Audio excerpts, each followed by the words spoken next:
Hey, Shalom, Lord Christ, sis, what's going on? We about to get this thing kicked off real soon. When I say soon, within a minute or two. What's up, social media? What's up, Facebook, YouTube? Man, we about to get it in. You understand? It's about to go down. So like it. Give me 1 second. Get my Bible app up. Today's class, we're going to go into a strong marriage. You understand? Like I said, lately, these past couple of weeks, I've been seeing a lot going into relationships. You know what I'm saying? We had what we had at the Super Bowl and why everybody thought that was okay. You know, in the society today, everybody's okay with, you know, getting bored and breaking up because they felt this, that, and the third. You know, in our community, a lot of our divorces is because of I can't even say the word, irreconcilable differences. If anybody know that word, put it on there. Shalom, Lord Christ, what's going on TikTok? If anybody know that word, could you type it in the chat? Irreconcilable differences. I can't say the word, but the word is essentially BS. You understand? That's two weak people who did not find, you know, their covenant, which is what a marriage is. Their covenant under God, worthy of fighting for. That's all that is. Irreconcilable. Y'all know that word. Could y'all type it in the chat? You understand? Social media, y'all definitely a lot smarter than me. So whenever you could, Most High in Christ, it'd be appreciated. But yeah, we're going to definitely get into it. Most High in Christ, yeah. Irreconcilable differences. There it is. We're going to rock with that. The water, sis. Most High in Christ. So yeah, we about to get this thing started. So like, make sure TikTok in the building. TikTok, you in the building. If anybody on TikTok, if you can put something in the chat, just to make sure you can hear me, so we can get this thing rolling. Turn it all the way up. We gonna get into it tonight, baby. Boom, Most High in Christ, we there. So shalom, shalom. I am priest and officer. Y'all. Priest and officer of 1,000, Yahweh Thumb of the ISUPK. We teach Blacks, Hispanics, and Native Americans the truth according to the Bible. You understand? And that's essentially that's what we're going to do tonight. We're going to get into this truth. The Bible is the truth. You understand? This right here, what they call the Word of God, this is the truth. This is how Blacks, Hispanics, and Native Americans can build up their communities, build up their cities, build up their homes, their neighborhoods. You understand? Families, more important than anything. Families. This is what's going to build up our families. You understand? We can't ask the government to do that. And building up our families is the beginning to success for the younger generation and our generation. It ain't like we got to quit on ourselves, man. I know we 25, 35, 45, 55 and up and all this, but man, hey, as long as we breathe and the Lord still sees hope in you. That's what you got to realize. If there was no hope in you, the Lord would have just got rid of you. Like, the Lord knows when there's no hope in you. So we got to get away from what we feel and what we think and what we think we feel and all that. This is why I tell people all the time, your emotions can be your biggest enemy. You are your worst enemy because how you feel is usually how you dictate your life. And that's the worst thing you can do. You understand? Your emotions and how you feel most of the time is your worst enemy because it's telling you lies, because it's harping on a situation. You might have had, you know, a bad day, a bad morning, bad night, whatever, didn't sleep good, whatever. And now you feel this way, this, that, and the third. Now your emotions play on that and it takes advantage of that. But what we got to do is learn to be stronger than that. You understand? And like I said, today, we're going to get into it because our emotions is usually what takes us away from the family dynamic. Our kids don't get mommy and daddy in the household because mommy and daddy is too busy essentially being childish, letting their emotions get the best of them. This man did this to me. This man did that to me. This woman is saying this or doing this, that, and the third. There's literally only one biblical reason why a marriage should not be. Meaning if you're married and you want a divorce, there's really only one reason why you should get a divorce. Everything else, like the word irreconcilable differences, everything else is reconcilable. You can reconcile everything else outside of this one thing, and we're going to get into it. So first, let's go to, I want to get what Christ said. Is this what I want? Let me see. I think it's in the book of Matthew. We're going to get into the reason why a divorce is lawful, or a divorce is okay in the eyes of God, Christ, and the laws of God. Let's see. 5, what do I want? Is that what I want? Hold on. 1 second. I got so many notes here. You understand? Shoot. Okay, well, let me get that there. Matthew. What's that? 19. And again, if anybody has any questions or comments, put them in the chat. I want to let everybody know, please feel free to share the class if you could. Baba Kashah. Baba Kashah, and it just means please in Hebrew. If you could, come on the live, share the class. It'd be greatly appreciated. You understand? So with that, let's get into it. 19:9. Let's get a little context. We'll start at Matthew 19, 19:7. Matter of fact, do I want to start there, or do I want to start from the top?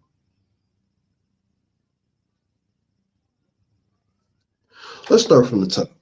Matthew 19:1. I'm gonna give everybody a quick minute to get there. Matthew 19:1, because I want to really delve into it and help our people get a true understanding of what's going on here, man.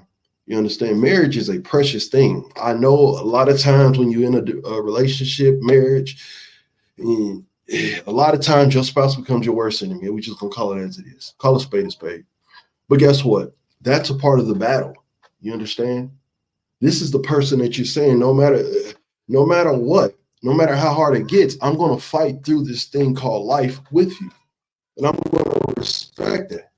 And we're gonna get through whatever it is we gotta get through.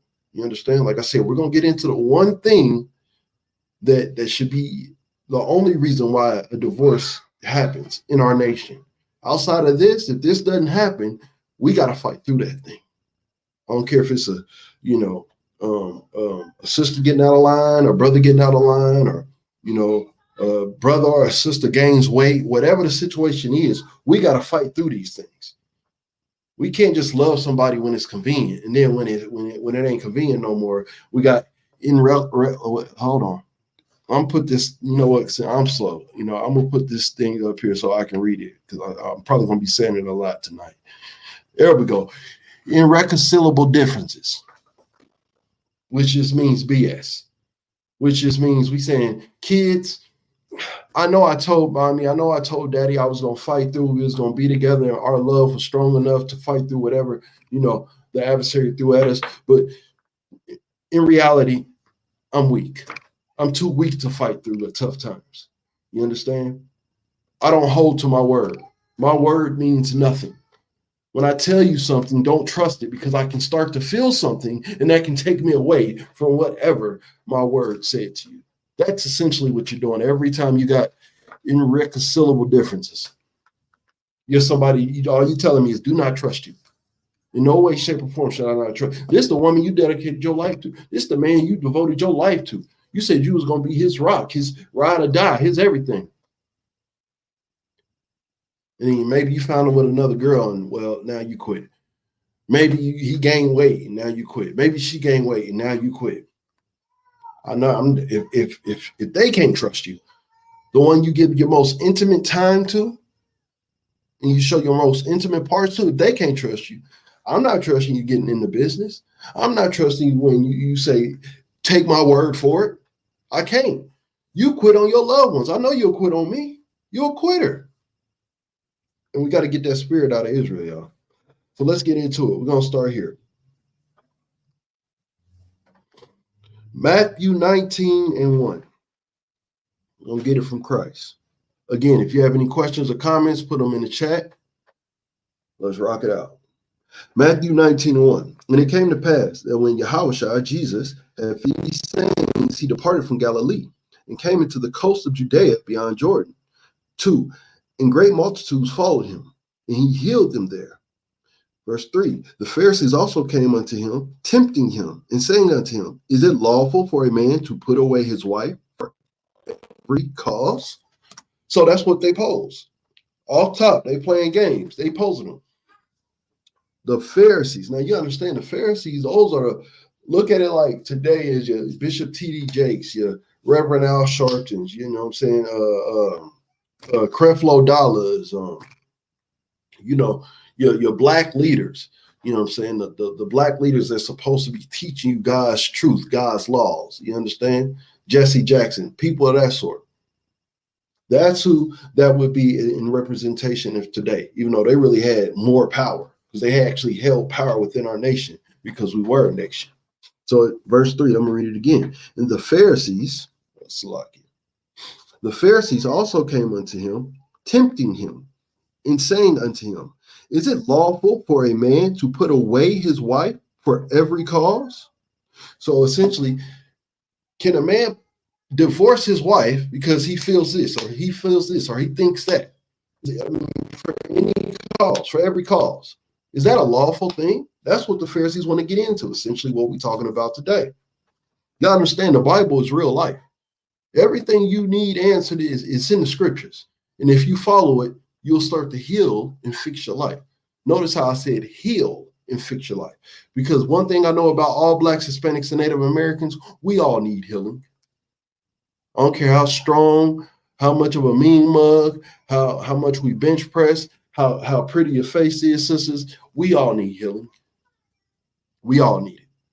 So let's just stop the front now. We all need it. So let's get into it. Verse 4, and he answered and said unto them, have ye not read that he which made them at the beginning made them male and female? So now he's going from the beginning, essentially what we're doing. He's going from the beginning. He's laying it down for the Pharisees. Okay, y'all want to play these little stupid games? Let's just go to the beginning and we're going to break it all down. Essentially, the same thing we do here in the UPK. Now, when we get a question, it's all good. What we do is we go to the beginning, we try to give you that breakdown. And Lord will, if we got the time, we want to get as detailed as we can so you'll have as much understanding as you need. You understand? Because we understand that's our job as priests and prophets at Most High, to give you the true biblical understanding of whatever your question is. So that's exactly what Christ is doing, which is where we get it from. Christ did it, so we do it. Simple. So he said, verse 4, and he answered and said unto them, have ye not read that he which made them at the beginning made them male and female? So that's telling you off top. He made them male and female. You know what that cuts out? LGBT. Sorry, LGBT. Sorry, alphabet community. Ain't no alphabet community in the Bible. Well, it is, but guess what? They didn't last long in the Bible. The Lord got rid of that thing because from the beginning, he made them male and female. So the first thing Christ cut was the LGBT community. First thing Christ cut was the alphabet community. That is something that's not. If it's not male and female, that's the structure of this. First, it has to be male and female. From the beginning, he made them male and female. Let's keep going. Verse 5. And said, for this cause shall a man leave father and mother, and shall cleave to his wife, and they twain shall be one flesh. So now, that's what it is. First, you got to have a male and female. Then, the way it's going to go is a man's going to leave his parents and get with that woman, and then they become one flesh. You understand? What does that one flesh mean? Meaning they become of one mind. This is why a good precept for this, and there's many precepts, but a good precept for this is I want to say 1 Corinthians 11:3, where it gives the godly order of the family. You know, the Most High, Christ, man, woman. That's all one flesh, one mind. You understand? Meaning the same thing that mother is teaching those kids should be essentially the same concepts and statutes and laws that God gave to Christ to teach the men. And the men are teaching the nation and the sisters. And they should be giving that same thing to the kids. Meaning when you ask a kid, you know, about certain things in life, they should be giving you biblical answers. If your children aren't giving biblical lawful answers, then you already know you're wrong. You already know you're off to a bad start. And that's okay, because guess what? Most of us grew up in that. I wasn't getting taught the laws of God. You understand? Of course, I had a Christian grandmother, two Christian grandmothers, Christian as Christian could be. And I ain't heard nothing about the laws of God. Nothing. If it was ever brought up, it was done away with. Literally. So that's how this works. He's giving you the breakdown on how this marriage thing works. So, verse 5, and said, for this cause shall a man leave father and mother, and shall cleave to his wife, and they twain shall be one flesh. So now they're one. Verse 6, wherefore there are no more twain, but one flesh, like he just said. What? Oh, Salaki. What therefore God have joined together, let not man put asunder. Let's look up that word asunder. If anybody in the who's listening to class want to look that up for me, that'd be greatly appreciated. I'm gonna look for it too. I got a lot of things going on, so all help is appreciated. But I'm gonna look it up. Asunder. Let's look up that word asunder. So give me a couple minutes. But that's what we're doing right now, looking up the word asunder. I'm gonna get that biblical definition. And if you do get it, put it in the chat. TikTok, put it in the chat. I'm paying attention to the live and TikTok too. Hey, shalom TikTok. Definitely getting it in. So where we at? Let's see. Give me 1 second. We're gonna get it. That's not what I want, is it? There we go. Testing. 1, 2. All right. Boom. Almost there. Here we go.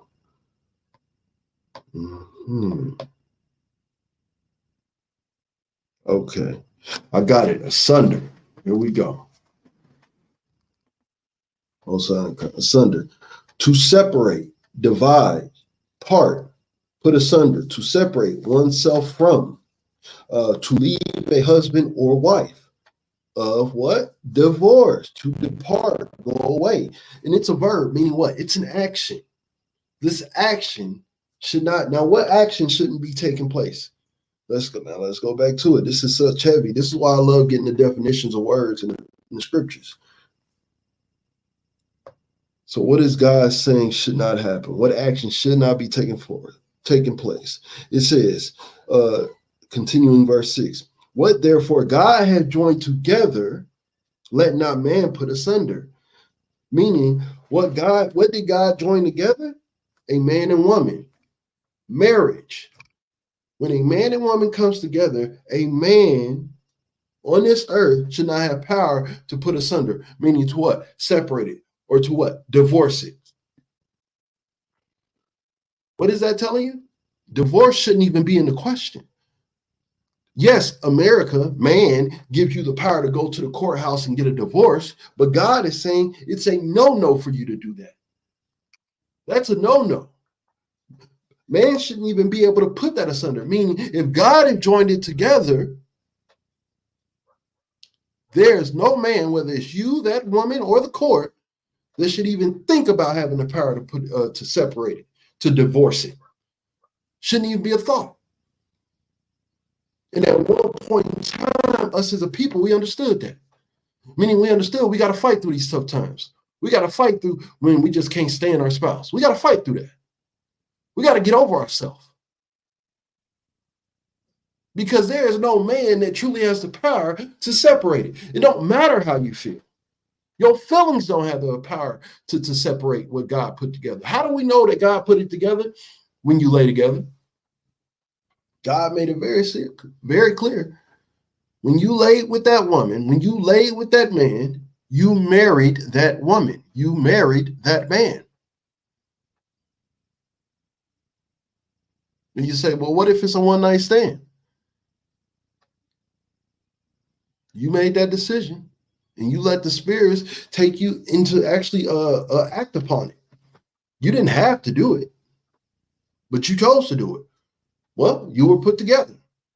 Now you got to make it work. Or you can be responsible. You understand? You can be an adult, or you can be responsible. You can understand, okay, I shouldn't even put myself in a predicament to where I have a one-night stand. You understand? That shouldn't even be a possibility, TikTok. A one-night stand is not a possibility in my life.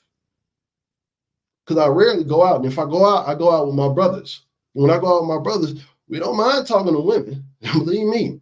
But they gonna make sure, hey, where you going? They know when the eyes start to, they know. And just like they gonna hold me accountable, I'm gonna hold my brothers accountable. You understand? And if not, guess what? We have to live with that decision, no matter how much we wish we could take it back. And believe me, I know a couple brothers in that situation right now because they serve God more so than themselves or their emotions. They are with women that if you ask them to be real about it, they would love to take back the fact that they laid with that one. But they serve God and not themselves. So therefore, they hold true to what they did. They man up, they woman up. Hold on, let's see. So we got a Most High in Christ. What's going on? Shalom, Lord Christ. Jamal. Shout out to brother Jamal. He said, would that be Proverbs 21:9? Let's get it. Let's see what Proverbs 21:9 is talking about. I think I know where you're going, but let's see. Proverbs 21:9. Yeah, it is better to dwell in a corner of the housetop than with a brawling woman in a wide house. Damn right. Damn right. That's a good precept. But tell me, Jamal, if you could, tell me exactly what you meant by that. Would that be Proverbs 21:9? Would what be Proverbs 21:9? That's a good precept because that's essentially what it is. This is a great precept. Why? Because this is letting you know, it says, it is better to dwell in a corner of the housetop than with a brawling woman in a wide house. Meaning it's better to be in the smallest corner of your house and have to dwell there by yourself. It's better to do that than to be in a White House, a mansion with everything, with a brawling woman, with a woman that does not mind being a bitch. Ooh, can I say that? I said it. I'm sorry. But that's essentially what it's saying. But this is also what it's saying. There are situations in life where you might have to do that. You know, one situation is where if you have a one-night stand with a woman, she was looking good, that thing was stinging, everything right was hanging out, and everything that needed to be tight was tight, and you went ahead and did that thing. Now you figured out, oh, that's why she's so sexy and ain't nobody claiming her. Yeah, that's why. Because they knew this was a brawling woman. This woman does not mind getting in your face, talking ish, degrading you, saying you need to do this, that, and the third. You need to pay this bill, that bill, everything. Yeah, it's that type of woman. Okay, let's see. Jamal says, let's see. Let's put it up here. Does that mean if man and woman are having differences, separate for a while? Depending on the situation, yes, it can mean that. And the scriptures do tell us that, that you may separate for a while. But even in that separation, you're not divorced. You're still together as you're still married. So that woman shouldn't be going out talking about we separated, because a lot of women do that. It was when remember, like we had broke up for like a day and a half. Remember, it was like 2-3 days we had broke up. That's when it had happened. For one, she know that ain't when it happened. She knew she screwed that nigga before or after that time. Two, even if it was a day and a half, 2-3 days, you that quick before you was like, for me, and this is just me, but I get this from what I've learned in the scriptures. Right, and you can't leave it. Good point, Jamal. And I get this from what you read in the scriptures.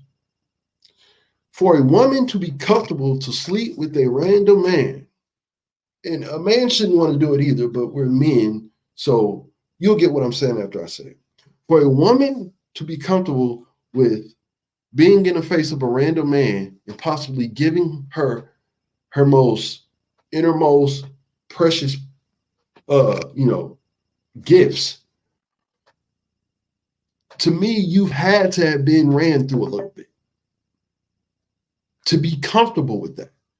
Think about it. A young woman that's a virgin that hasn't been touched is not going to be up in some random guy's face, half naked, comfortable with him touching and doing all this. And a virgin, a woman that ain't been touched ain't going to do that.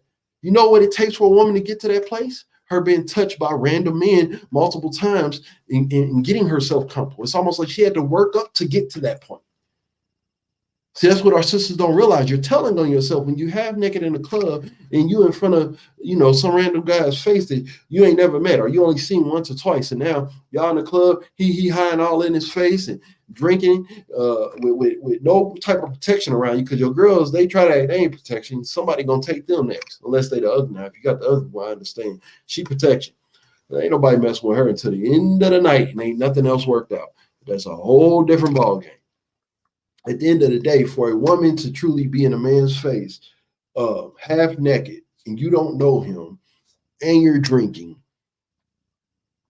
I'm just saying, a virtuous woman cannot be comfortable in that situation. That's all I'm saying. Now, no, a woman nor a man should do that. Meaning, a man nor a woman should take that situation and go sleep with, that man or woman. That neither one should do it. But for a woman, think about what I'm saying. A woman to be comfortable, this man is 3 times his size. You don't know his history. You don't know his background. I mean, he probably come up here every other weekend or maybe every weekend and do this with women. You don't know you don't know nothing about him. But you comfortable to be in his face, laughing, smiling without no protection, no cover, no nothing. You half naked. That woman can't tell me she don't get down. I don't care what she say. I see what you're doing. So that's what that is. Now, let's get back to it. But yeah, Proverbs 21:9, that was a good precept, Doc. So let's get back to Matthew, the book of Matthew 19. And again, if anybody has any questions or comments, that's YouTube, Facebook, TikTok, any of it. Go ahead and put it in the chat. We definitely getting it in tonight.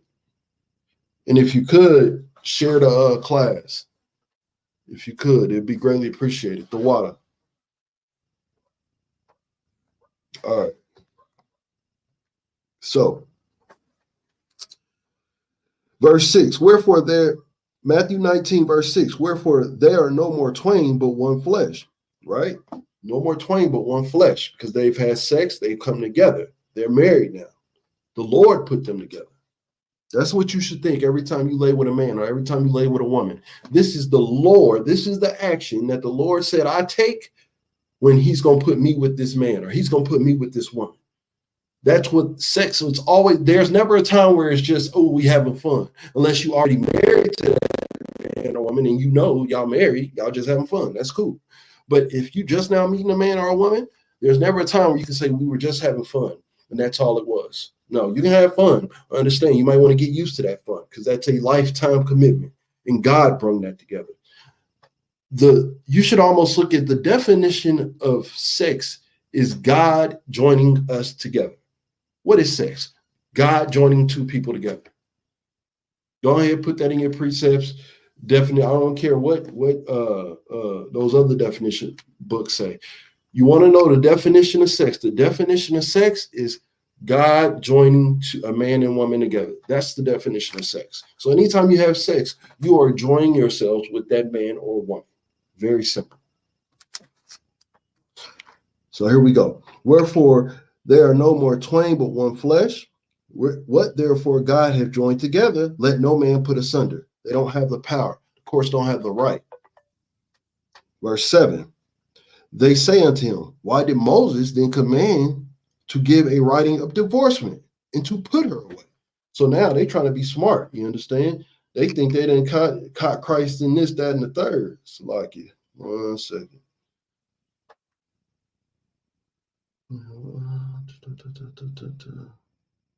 That's not what I want. What do I want?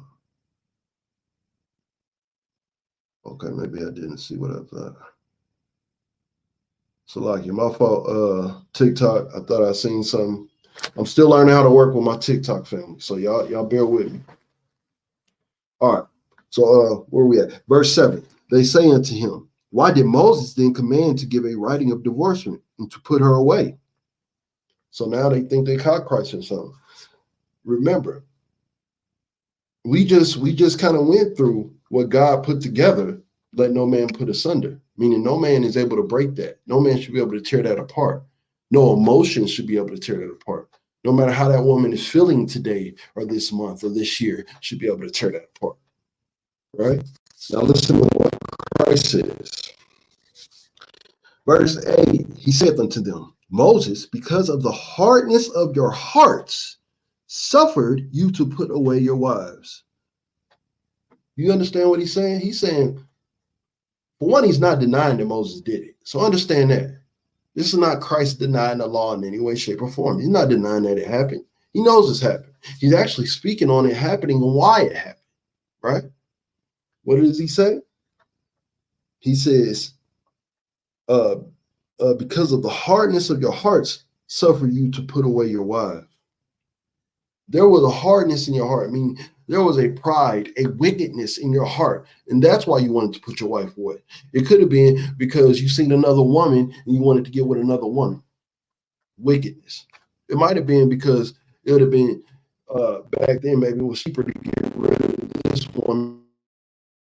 It could have been maybe you're just a wicked brother and maybe you got bored. You understand? You done had this woman for a year, 2, 3 years, and now you just got bored with her. Wickedness.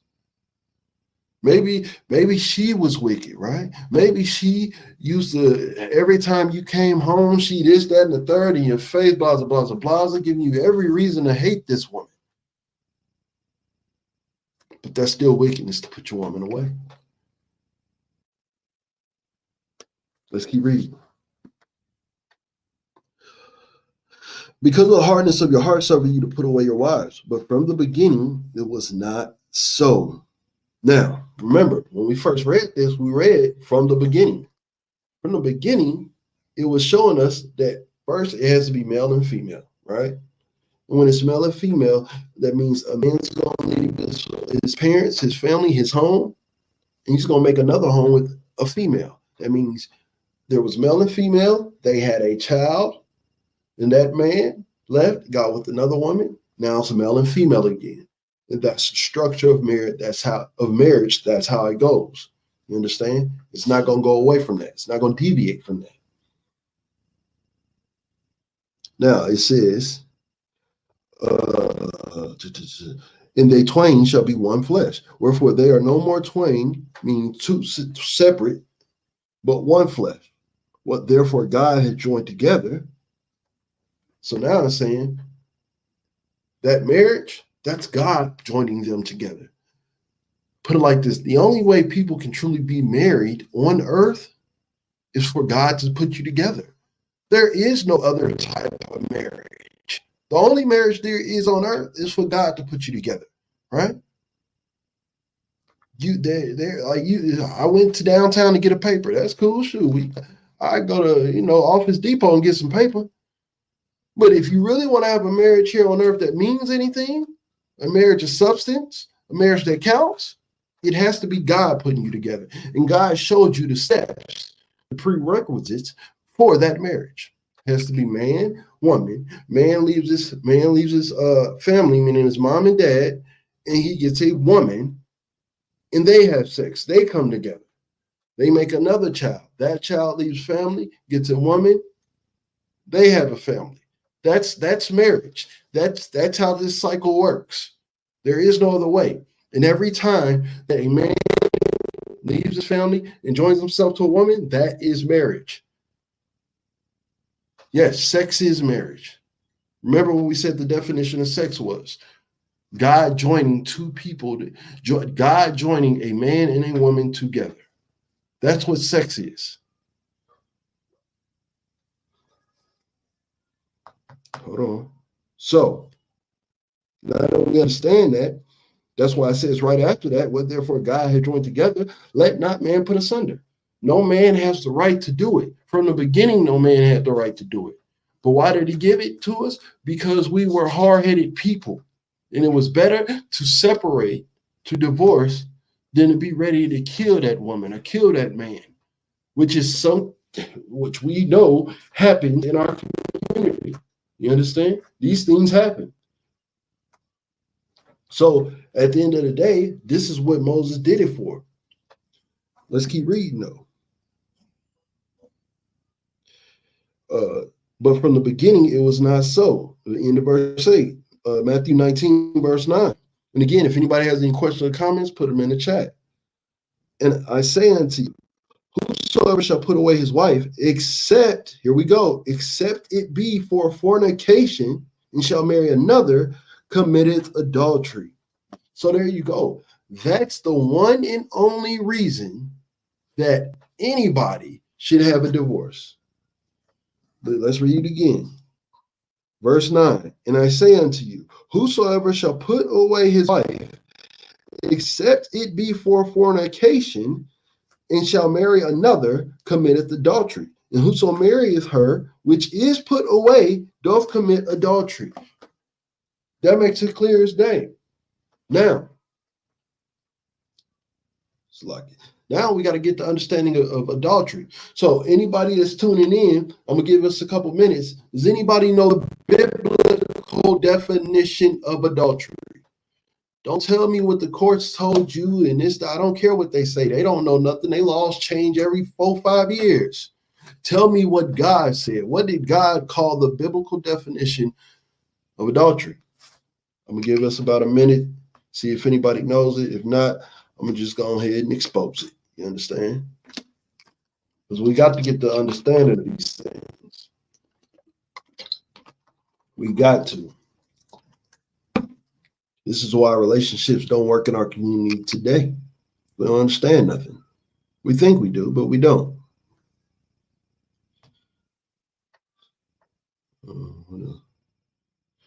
That's what I want.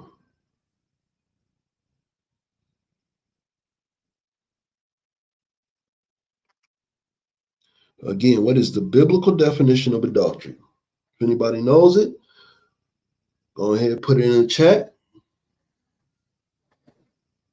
But I do want to know the biblical definition of adultery.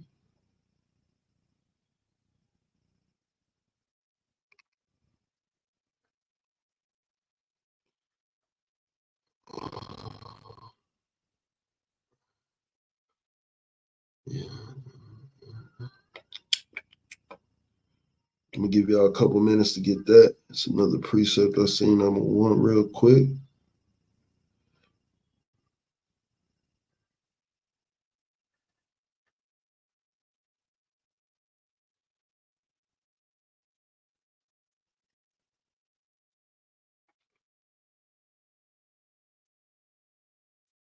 And understanding this also helps us understand committing adultery also helps us understand the laws as far as a man having multiple wives. Because they say, how is it possible? If you cheat, I cheat. Like women love, you cheat, I cheat. Like you ain't me, I ain't you. Like that's what y'all got to realize. Like this thing, we are not the same. You understand?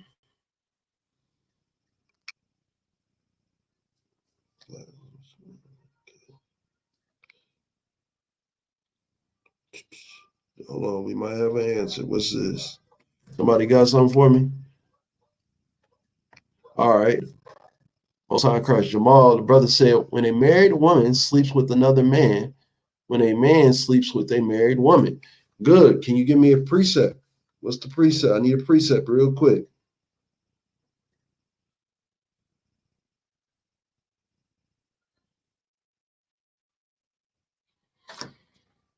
You got the precept for me, Jamal? Real quick. That bring that point out for us. If you don't, just say lie. It's no biggie. But I like where your head is. You definitely on point for sure. And a lot of people, this is the thing. A lot of people will agree with you, but they're not truly understanding what you're going into, what you're saying. They don't understand by you saying that what that essentially what that excludes is a possibility. But we're gonna get into that.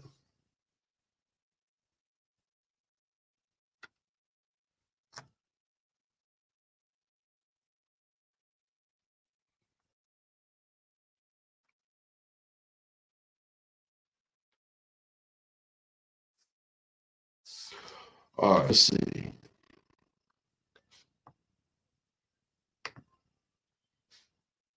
Okay. All right. So Jamal is right. Anybody following along, he is right. What he says, when a married woman sleeps with another man, when a man sleeps with a married woman, that's the truth. That's exactly what it is. Now let's get the biblical verse on that. Let's get scripture on that. So this is in the law, Leviticus 20, verse 10. Leviticus 20, verse 10. And the man that committed adultery, so what's the context? We're dealing with adultery. And the man that committed adultery with another man's wife, even he that committed adultery with his neighbor's wife, the adulterer and the adulteress shall surely be put to death. You understand? Both of them have committed this act. So it's saying the man that committed adultery with another man's wife. So first, you got to understand, adultery is only when a man sleeps with another man's wife, meaning this woman belongs to this man, but that man sleeps with her. That is Salaki. That is adultery. Hold on. Yeah, even he that committeth adultery with his neighbor's wife, so it's the same context with your brother's wife. The adulterer and the adulteress, the adulterer is the man, the adulteress is the woman, shall surely be put to death. Both of them have committed this act. Both of them deserve death. Now, what is that telling you? That's showing you that a man, if he is married, he lawfully can have sex with an unmarried woman. Now, for a lot of people that don't believe me and think I'm making stuff up, just like I showed you the law that shows a married woman is prohibited from having sex with any man outside of her husband. That's the law right there. She can't do it. She should be put to death. Any woman that's married and has sex with another man deserves death. And that man that has sex with that married woman deserves death. You're breaking God's laws. And this is a big reason why children can't have mommy and daddy in the household. You have a lot of boredom going on. You understand? And men are partaking in it because they're making the daughter of Zion whores. But you're not going to be able to show me a law that talks about a married man not being able to have sex with a woman that is single or not married. You can't, a married man can't have sex with a married woman, true, because she's a married woman. But a married man can have sex with a single woman. And guess what? If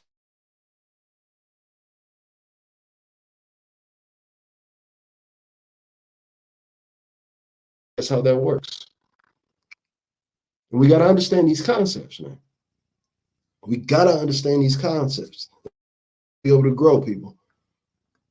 I understand a lot of people don't like that. That might rub you the wrong way, and that's okay. If you got a question on it, bring it.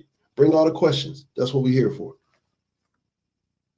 So, okay, I'm going to go back where I want to go. Let me finish this up real quick. Matthew 19. Going back to the book of Matthew, chapter 19.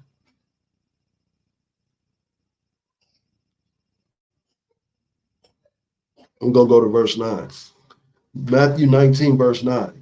It says, and I say unto you, whosoever shall put away his wife, except it be for fornication, and shall marry another, committeth adultery.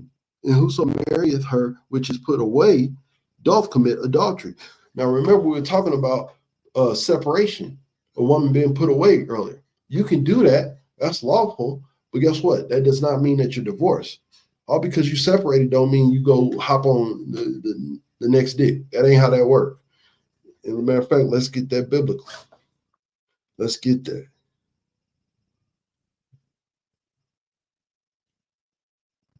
Give me 1 second. Let me get that real quick.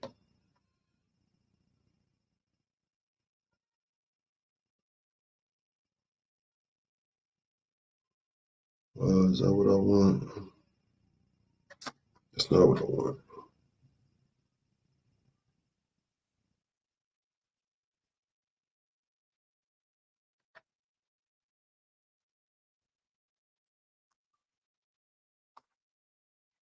No, that's not what I want either.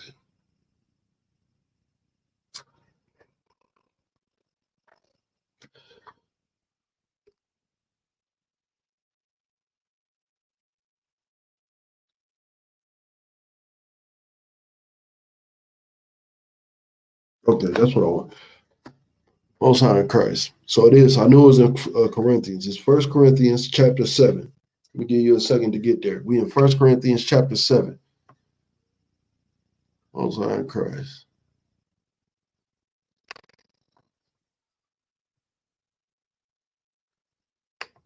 Let's get it. What's going on TikTok?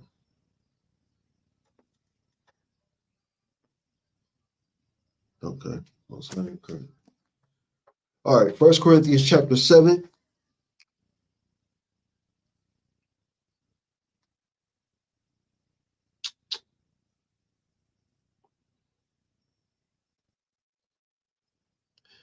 Let's start from verse 1.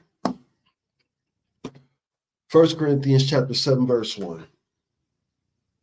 We're going to break this down and we're going to close it out. We're going to come back next week for a part 2. We're coming back next week for a part 2. We definitely going to get into it a lot heavier.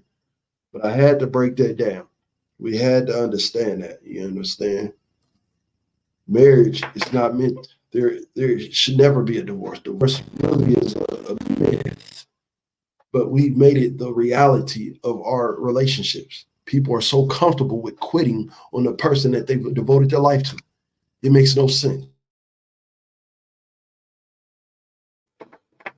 First Corinthians chapter 7, verse 1.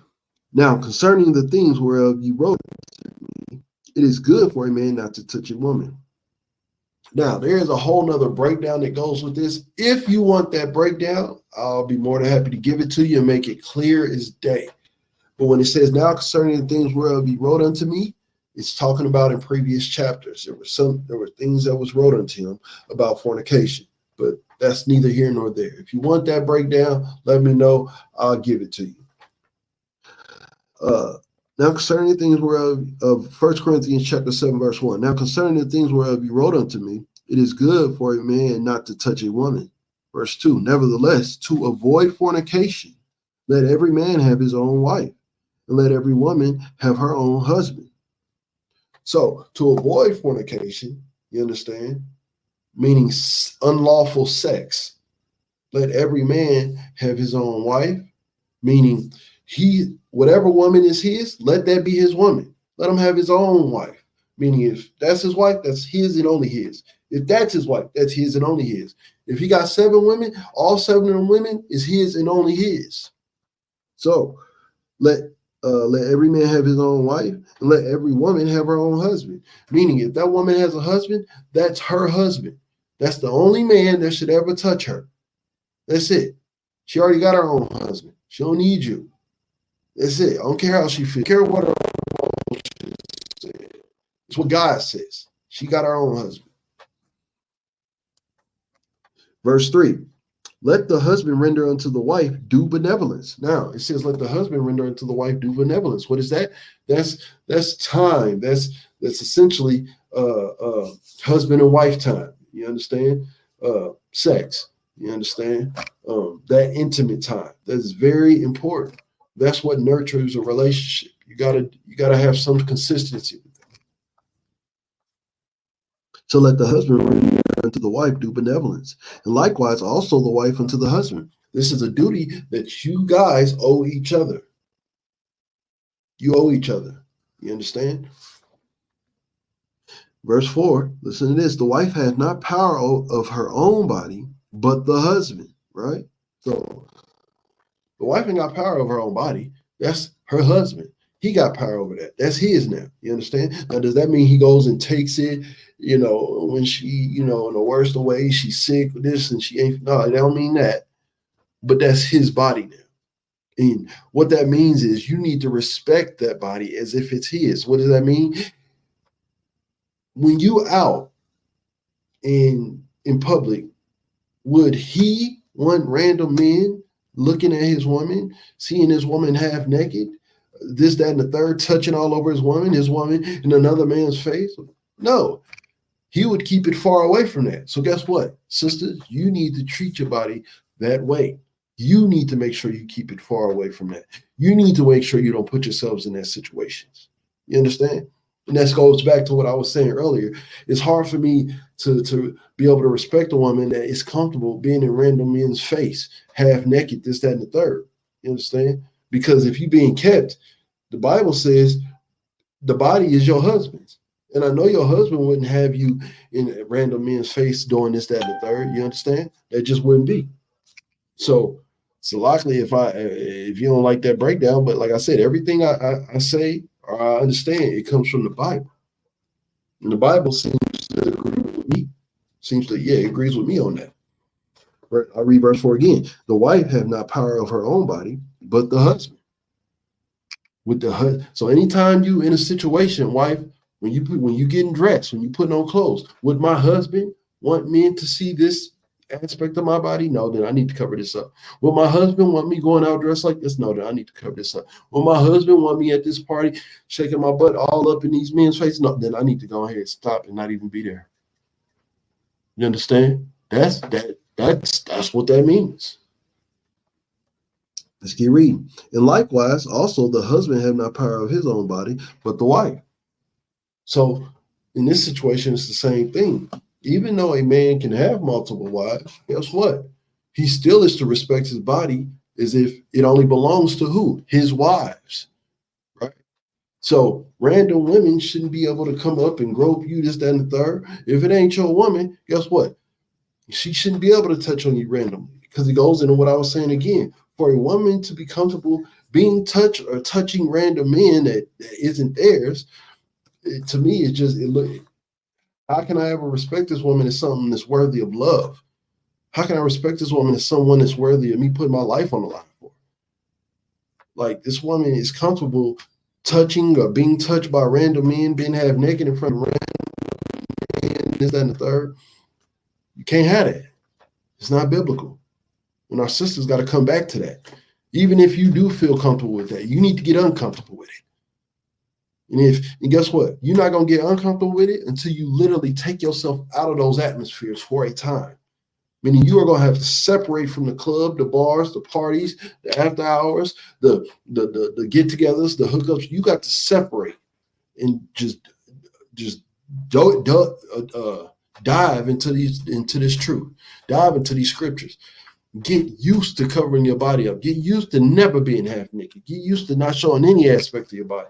Get used to not shaking your butt for anybody. And after about maybe 2, 3, maybe 5 years of that, whatever it takes, then try to go back out into them atmospheres and see how it feels. The Lord will put that covering back on you if you want it, but you got to fight for it. This thing ain't going to come after just a week or two. Oh, hallelujah. Thank you, Jesus. Now I'm saved. And you wear a dress or two, and now, no, that ain't how this works. The Lord needs to see that you truly denounce your whore ways. You got to truly denounce your whore ways. And I'm going to be honest, it's going to take time. Because you got to realize from the beginning, you've devoted your life into developing into this whore status. Now we have to take time to get rid of all of that, to make you a woman worthy of respect and love and protection. It takes time. Let's keep going.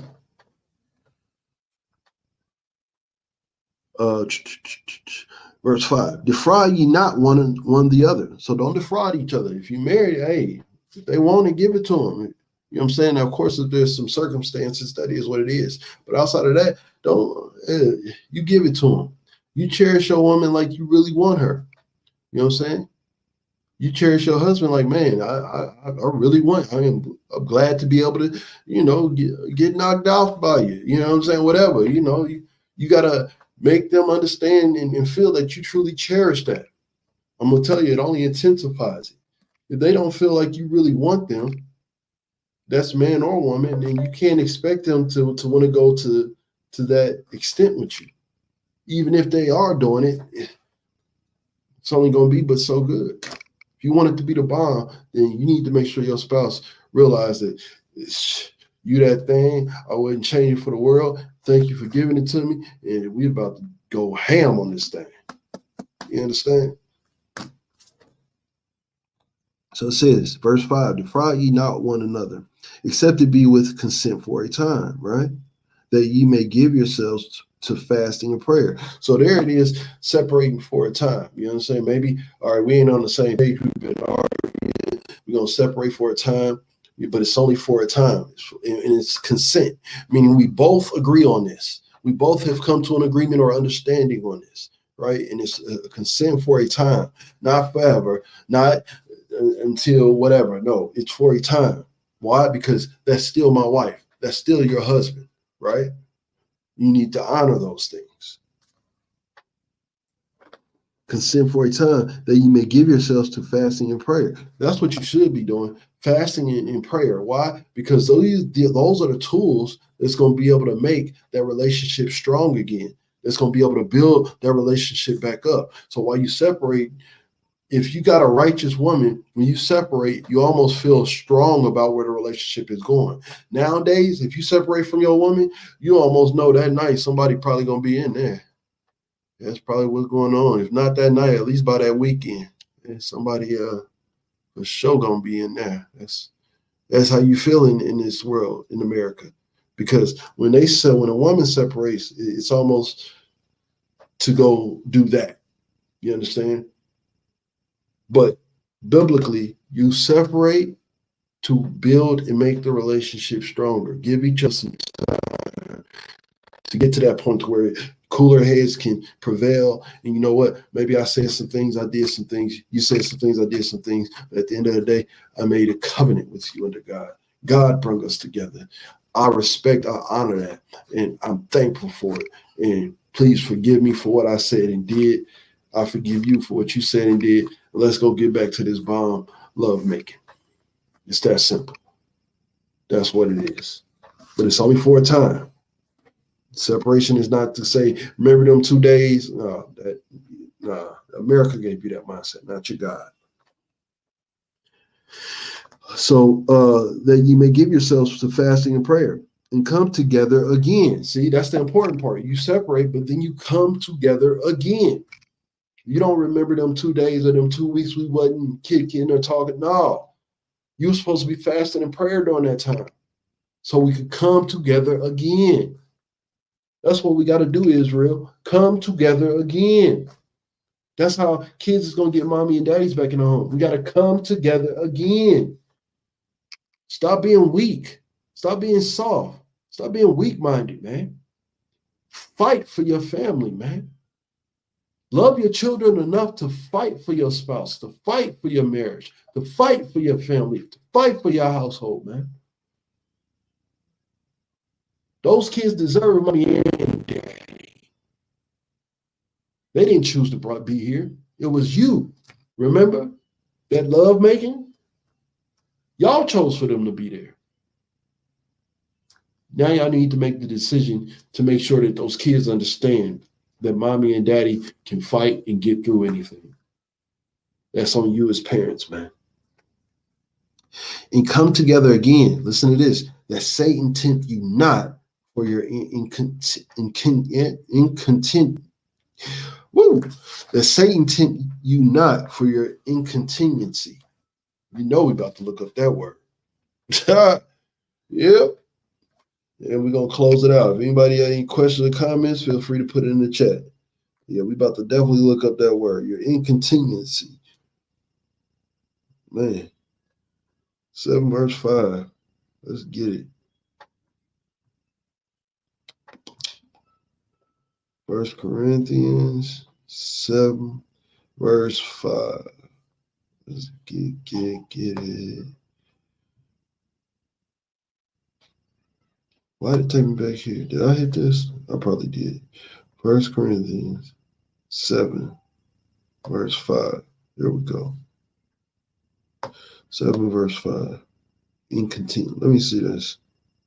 G 192. Akrasia. Oh no. Akrasia. That's how you say it in not Hebrew, but that's how you say it in the Greek. The incontinency word. All right. So in continuously, acracia. Hold on 1 second. There we go. So basically, what this means is want of self-control, incontinence, intemperance. You understand? Want to self-restraint. So want of self-control. That's essentially what it's going into. What it's saying is Satan tempt you not for your lack of self-control. And if you want self-control, you have to separate for a time, but then come together again. And that's what we try to do in the UPK. ISUPK, we try to put families back together. We're trying to get families to come back together again. It should not be a weird thing for kids in our community to have mommy and daddy. Mommy and daddy should be in all households. Take your pride out of it. Don't be married to your pride or your emotions. Be married to your husband or your wife. With that, we're at ISUPK out of 1 West 125th Street under Harlem, New York. The Commanding General Yohana. I am Priest and Officer of 1,000 Yahweh Thumb. This has been the Wednesday law class. That is my time. All questions and comments, feel free to put in the chat. Hit us up 24/7, especially me, because I'm here for my people. It's what we do, and I love to do it. With that, I say, Shalom, Israel.